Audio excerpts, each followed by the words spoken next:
Salam Media Sriwijaya.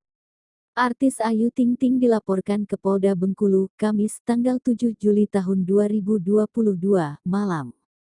Ini buntut dari meninggalnya dua pemandu lagu dan satu pengunjung setelah mengunjungi karaoke tersebut pada akhir Juni lalu.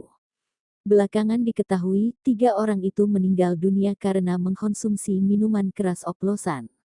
Polres Bengkulu juga sudah menangkap pemasok miras oplosan itu. Orang tua Sarah Aulia, pemandu lagu yang tewas, didampingi kuasa hukumnya melaporkan artis Ayu Ting Ting atau yang bernama asli Ayu Rosmalina dengan tuduhan tindakan kelalaian sehingga menyebabkan tewasnya ketiga korban.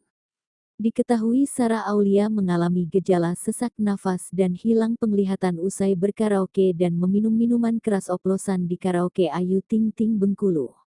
Keluarga Sarah Aulia dan kuasa hukumnya mempertanyakan standar operasional prosedur (SOP) dari karaoke Ayu Ting Ting terkait regulasi keluar masuknya makanan dan minuman serta peran dari Ayu Ting Ting selaku pemilik